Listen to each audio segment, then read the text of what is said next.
Halo pemirsa, berjumpa lagi dengan kami di Wanus Internasional TV Wanus.com.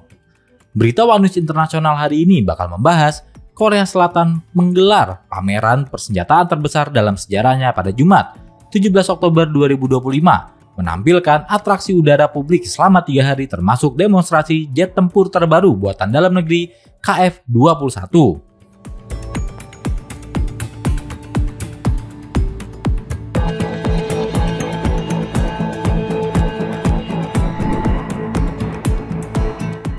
Informasi lainnya adalah Presiden Amerika Serikat Donald Trump mengancam akan menindak tegas kelompok Hamas jika penembakan terhadap warga sipil di jalur Gaza terus berlanjut.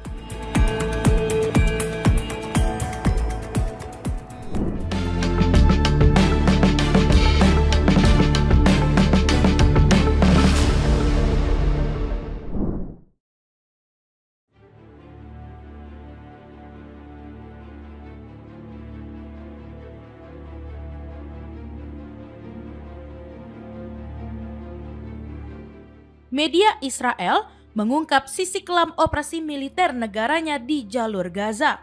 Setelah terungkap, pasukan elit Israel secara keliru menewaskan sejumlah sandera mereka sendiri akibat kesalahan informasi intelijen. Surat kabar Yediot Ahronot melaporkan pasukan elit Sayaret Matkal dari pasukan pertahanan Israel atau IDF beberapa kali menewaskan sandera Israel secara tidak sengaja karena informasi intelijen yang keliru. Salah satu kasus paling mencolok terjadi dalam operasi di kota Khan Younis, Gaza Selatan. Dalam misi tersebut, pasukan elit IDF menembus sebuah bangunan yang diyakini menjadi tempat penyanderaan. Namun, data lapangan yang tidak akurat membuat operasi penyelamatan berubah menjadi pertempuran sengit. Tentara Israel meledakkan pintu masuk, tetapi langkah itu sudah terendus Hamas. Pejuang Hamas kemudian melancarkan serangan granat yang melukai beberapa prajurit. Pasukan IDF terpaksa mundur dan membalas dengan serangan besar-besaran.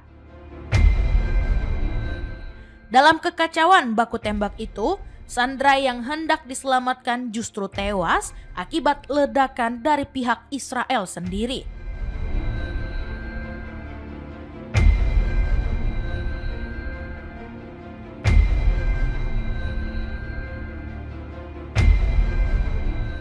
Hamas kemudian mengevakuasi jasad korban dari lokasi kejadian. Yediot Ahronot mencatat, insiden semacam ini bukan yang pertama. Sejumlah operasi pembebasan sandera lainnya di Gaza juga gagal karena intelijen Israel salah memperkirakan kekuatan serta posisi pasukan Hamas di lapangan. Akibatnya, banyak sandera justru terbunuh oleh tembakan pasukan mereka sendiri, bukan oleh kelompok pejuang Palestina.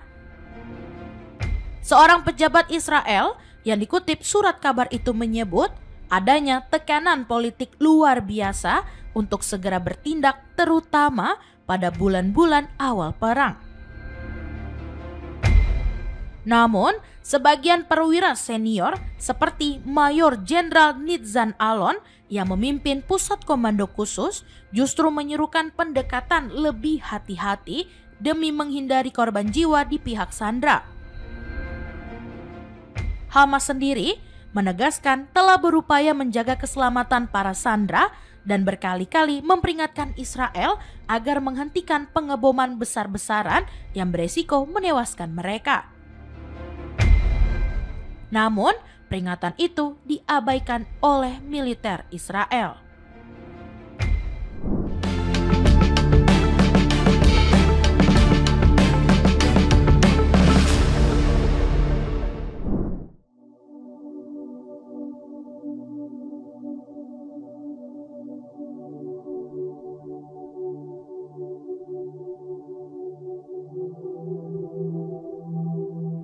Israel dikabarkan telah menyerahkan hampir 120 jenazah warga Palestina yang ditangkap sejak awal agresinya di jalur Gaza pada Oktober 2023. Namun, temuan tim medis menunjukkan dari jenazah tersebut memperlihatkan tanda-tanda penyiksaan hingga eksekusi sebelum mereka meninggal.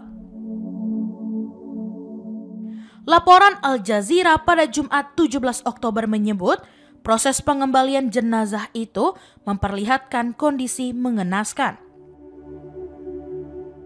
Ketika warga Palestina datang untuk mencari kerabat mereka, tim medis meminta mereka melakukan identifikasi melalui foto-foto yang ditampilkan. Dari hasil pemeriksaan, sedikitnya 30 jenazah menunjukkan bukti kuat adanya penyiksaan atau eksekusi, dengan beberapa di antaranya ditemukan dalam kondisi tangan dan kaki terikat serta mata tertutup. Direktur Jenderal Kementerian Kesehatan Gaza, Munir Al-Burs, menyampaikan bahwa sebagian besar jenazah memperlihatkan luka-luka serius yang mengindikasikan kekerasan berat. Ia menegaskan banyak di antara korban tewas dengan cara mengenaskan atau dibiarkan meninggal dalam kondisi terluka parah.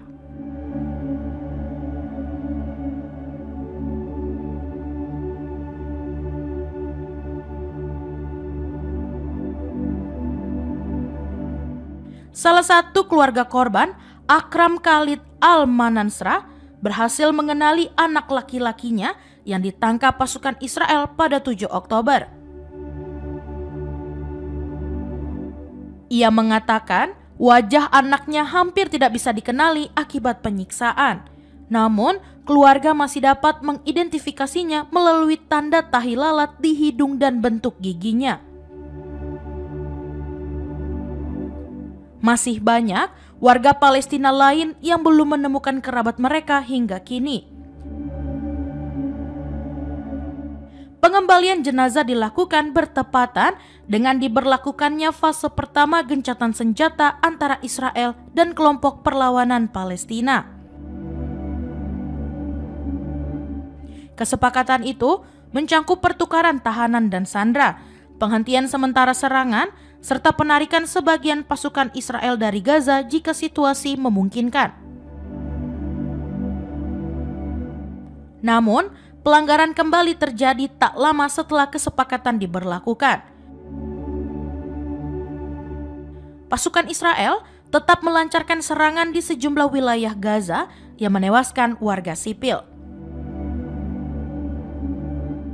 Sejak agresi dimulai pada Oktober 2023, serangan militer Israel telah menyebabkan lebih dari 67.000 warga Palestina meninggal dunia dan sekitar 170.000 lainnya terluka.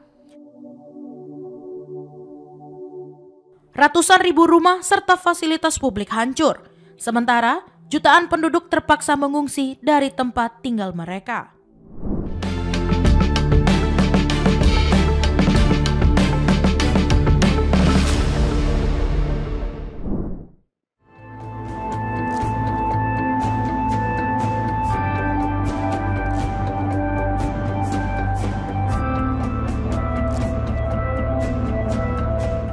Menteri Luar Negeri Israel Gideon Sa'ar menyampaikan bahwa penyeberangan Rafah antara Gaza dan Mesir kemungkinan akan dibuka kembali pada hari Minggu mendatang untuk memungkinkan pergerakan orang.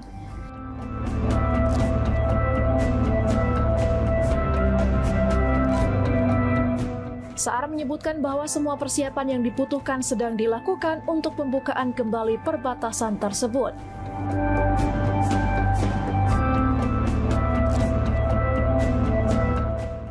Sebelumnya, berdasarkan fase pertama perjanjian gencatan senjata, pembukaan penyeberangan Rafah direncanakan pada hari Rabu.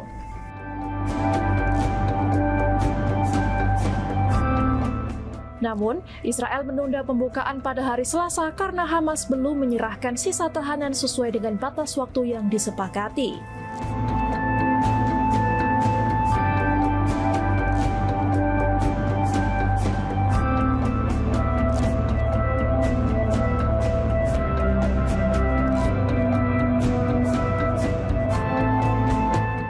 Koordinator kegiatan pemerintah Israel di wilayah menegaskan bahwa Israel bekerja sama dengan Mesir untuk memperlancar pembukaan kembali penyeberangan Rafah.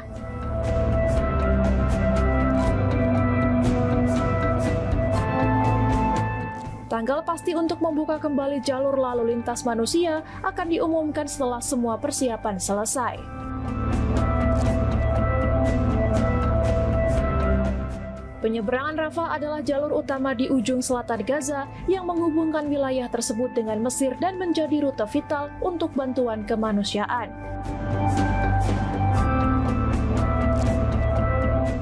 Penutupan perbatasan ini juga membatasi akses warga Gaza yang sakit atau terluka untuk mendapatkan perawatan medis di luar wilayah mereka.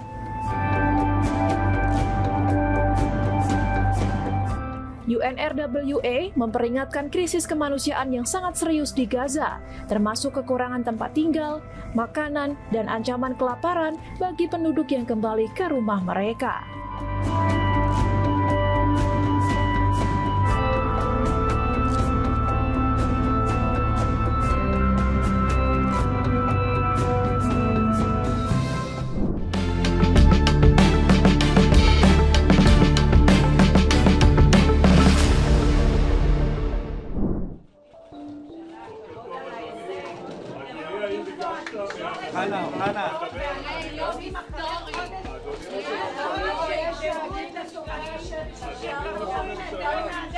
Pengadilan Kriminal Internasional atau ICC menolak banding yang diajukan Israel terkait surat perintah penangkapan terhadap Perdana Menteri Benjamin Netanyahu dan mantan Menteri Pertahanan Yoav Gallant.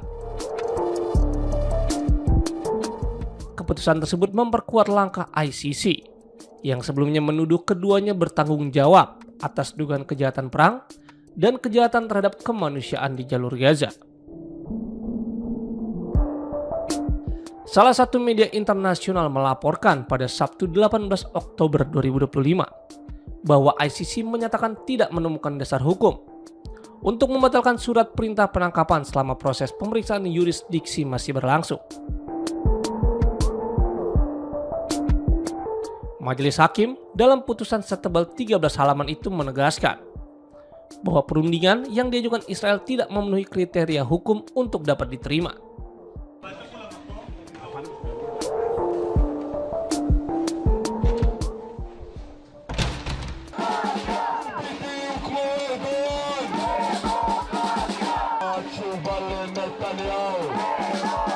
Kasus ini berawal pada November lalu, ketika ICC mengeluarkan surat perintah penangkapan terhadap Netanyahu dan Gallant. Setelah menemukan alasan yang dianggap cukup untuk menduga keterlibatan keduanya dalam serangan terhadap warga sipil di Gaza. Dengan keputusan tersebut, memicu kemarahan Israel kepada Amerika Serikat.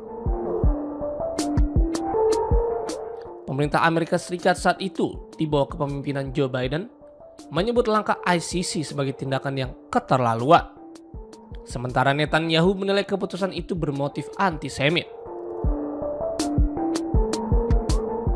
Meski demikian, ICC tetap melanjutkan proses hukum.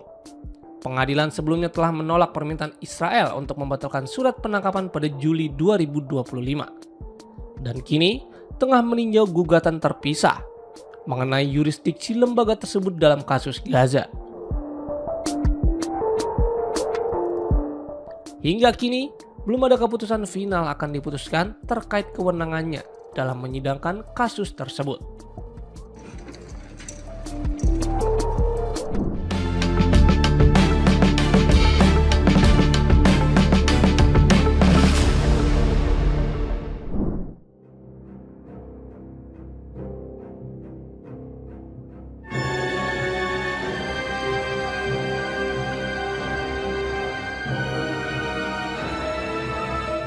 Presiden Amerika Serikat Donald Trump kembali mengeluarkan pernyataan tegas terhadap Hamas.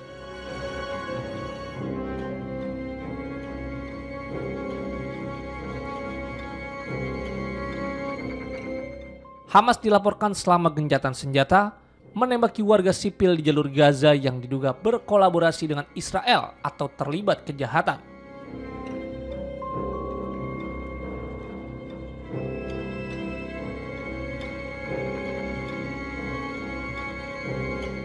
Trump menyatakan jika penembakan itu terus terjadi, Amerika Serikat tidak memiliki pilihan selain menindak tegas kelompok tersebut.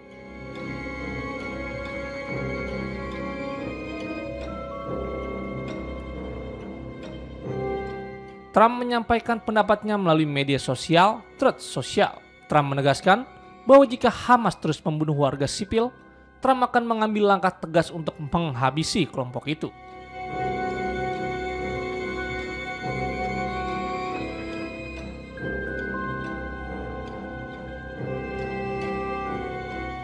Ia tidak menjelaskan secara detail maksud dari pernyataannya. Meski sebelumnya, pada Rabu 15 Oktober 2025, Trump menyatakan bahwa Amerika Serikat tidak melibatkan militer langsung di jalur Gaza.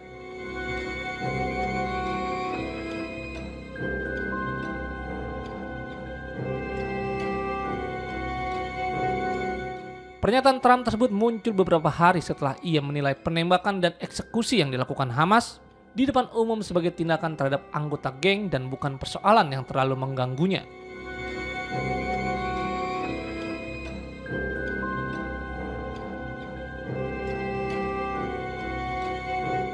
Sejak penarikan awal pasukan Israel dari jalur Gaza berdasarkan kesepakatan gencatan senjata yang didukung Amerika Serikat,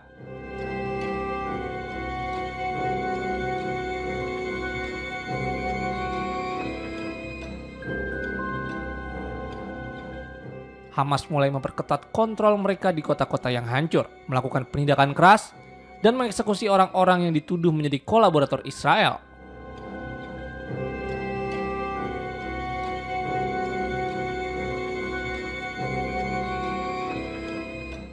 Komandan Komando Pusat Amerika Serikat Laksamana Brad Cooper yang memimpin pasukan Amerika Serikat di Timur Tengah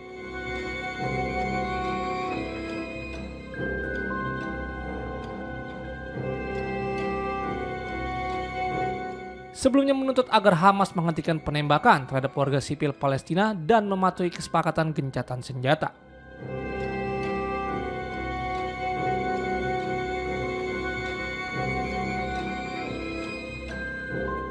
Sebelumnya, saat kunjungan ke Israel dan Mesir, Trump juga diketahui memberikan izin kepada Hamas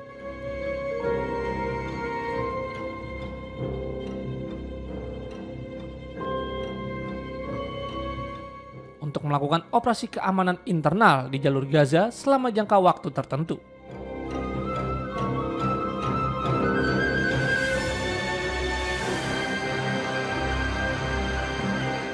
Sekaligus menunjukkan sikap santai terhadap praktik pembunuhan di luar hukum yang terjadi selama gencatan senjata.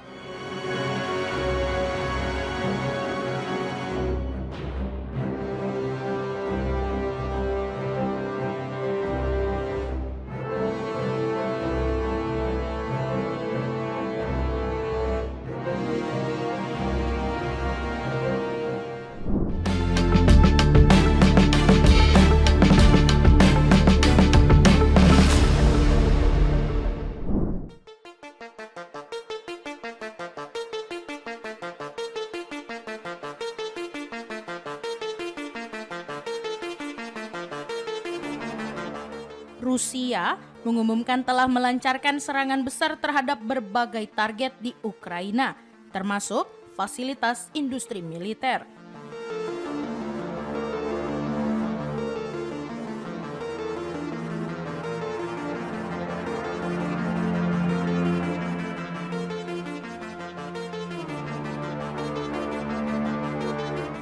Sementara, pasukan Ukraina mengklaim menyerang sasaran strategis Rusia di wilayah Crimea.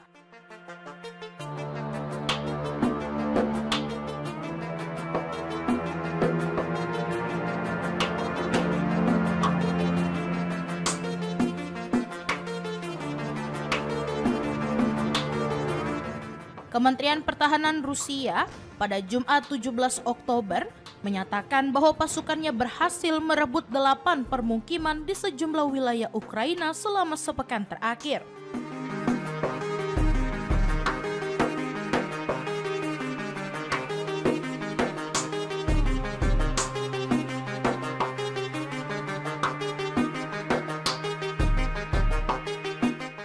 Selain itu, militer Rusia juga dikabarkan menggempur berbagai sasaran penting. Di antaranya, fasilitas industri pertahanan, infrastruktur energi dan transportasi, serta gedung amunisi milik Ukraina.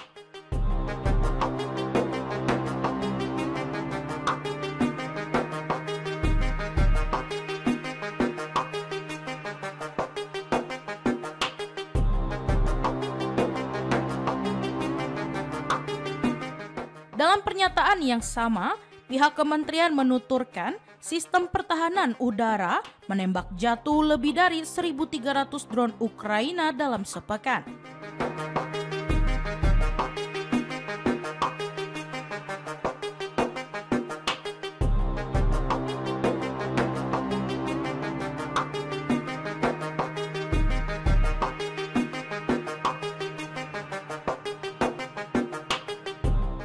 Sedangkan armada Laut Hitam menghancurkan 6 kapal permukaan tak berawak milik Kiev.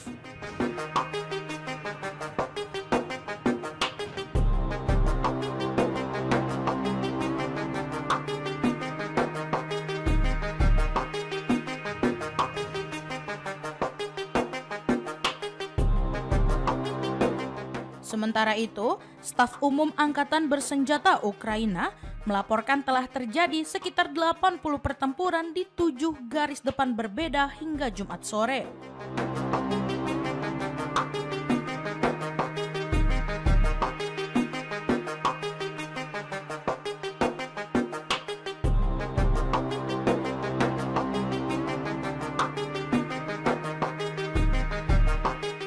Ukraina menyebut serangan balasan mereka menargetkan sejumlah fasilitas militer Rusia, termasuk depo bahan bakar, radar, serta instalasi energi di wilayah Crimea yang berada di bawah pendudukan Moskow.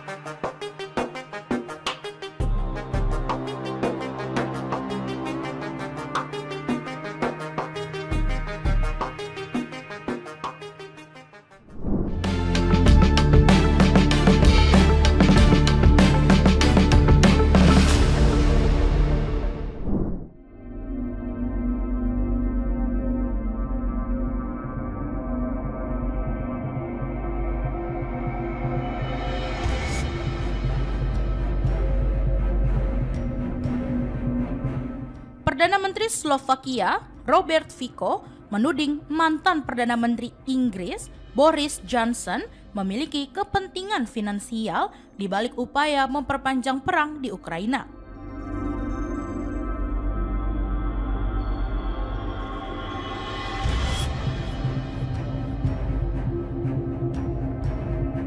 Fico mengaitkan Johnson dengan donasi besar dari pengusaha senjata yang menurutnya menjadi bukti praktik mencari keuntungan di tengah konflik.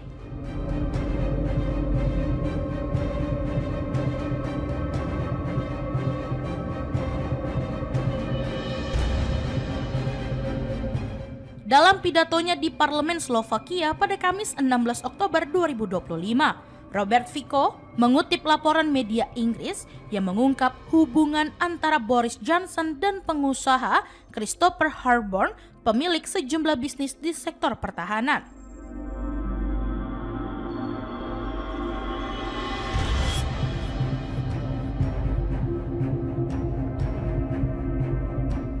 Harborn disebut memberikan sumbangan senilai 1 juta pound sterling kepada Johnson setelah ia mundur dari jabatan Perdana Menteri pada akhir 2022, serta menemaninya dalam salah satu kunjungan ke Kiev pada tahun berikutnya.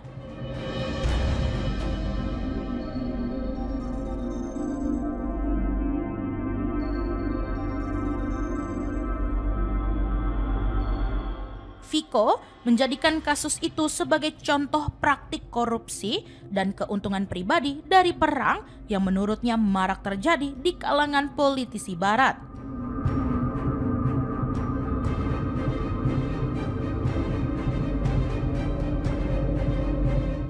Ia juga menyinggung peran Johnson dalam menggagalkan rencana perjanjian damai antara Rusia dan Ukraina yang sempat dinegosiasikan di Turki pada awal invasi.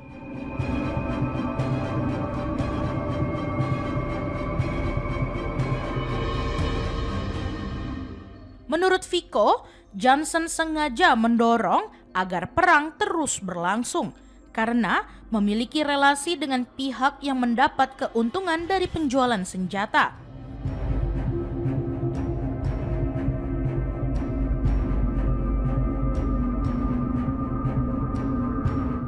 Ia menilai situasi itu memperlihatkan bahwa banyak pihak di Barat justru diuntungkan secara ekonomi, sementara rakyat Ukraina tetap menjadi korban utama konflik tersebut.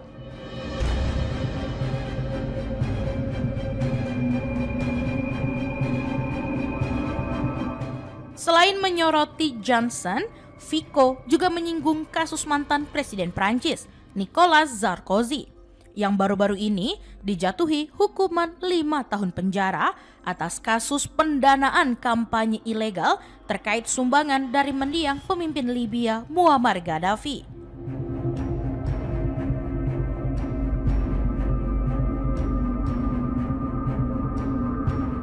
Ia menilai kasus itu memperlihatkan bagaimana kepentingan pribadi dan politik kerap bercampur dalam konflik global.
Korea Selatan menggelar pameran bersenjata terbesar dalam sejarahnya pada Jumat 17 Oktober.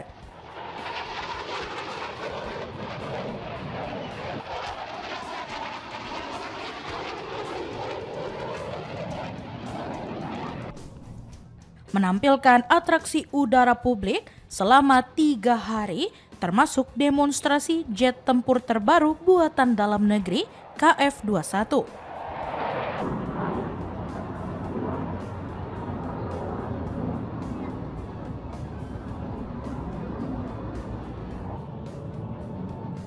Pameran berskala internasional ini berlangsung di sebuah pangkalan udara di Seoul dan menjadi ajang terbesar yang pernah diselenggarakan negara tersebut.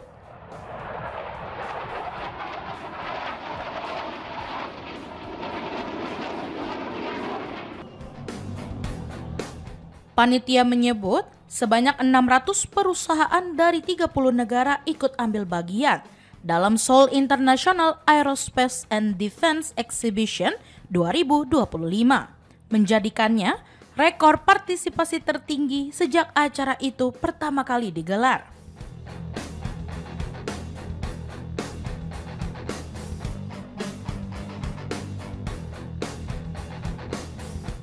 Selama 3 hari pertama, publik disuguhkan pertunjukan udara yang menampilkan berbagai pesawat tempur, helikopter militer, dan sistem pertahanan udara mutakhir.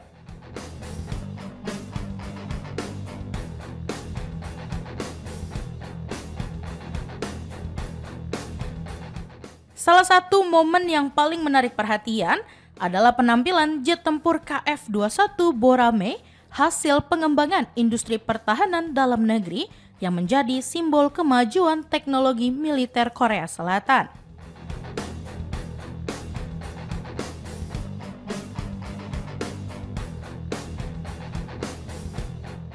Usai pameran udara, Rangkaian kegiatan akan berlanjut pekan depan melalui pameran bisnis pertahanan di konvensi utama di ibu kota.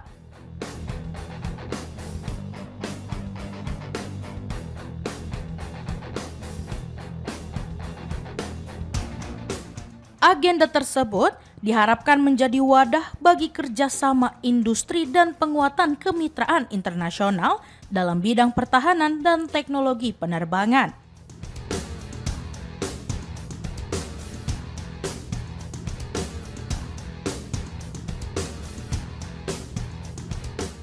Sebelumnya, pada awal Oktober, Presiden Korea Selatan Lee Jae-myung telah mengumumkan peningkatan anggaran pertahanan nasional sebesar 8,2% untuk tahun mendatang.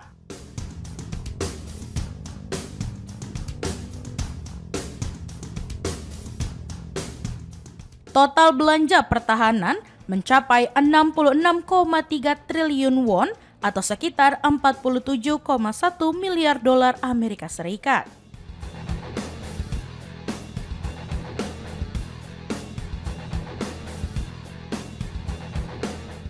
Langkah itu diambil di tengah meningkatnya ketegangan di kawasan, serta ancaman berkelanjutan dari Korea Utara yang terus mengembangkan kemampuan senjata nuklirnya.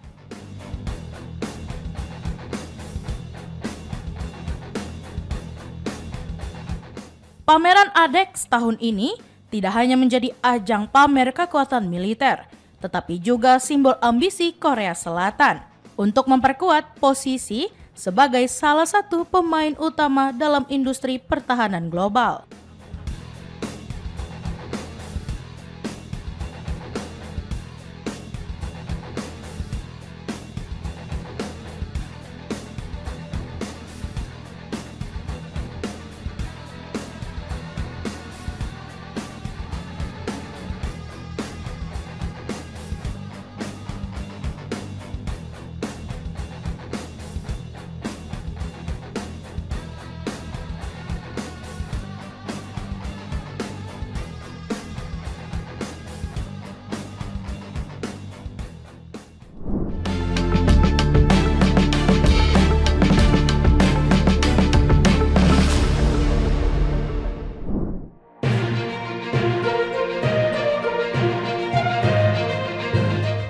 Demikian informasi yang dapat kami sampaikan pemirsa. Terima kasih telah bergabung bersama kami. Sampai jumpa di One News Internasional berikutnya setiap pukul 8 malam hanya di kanal YouTube TV One News.com.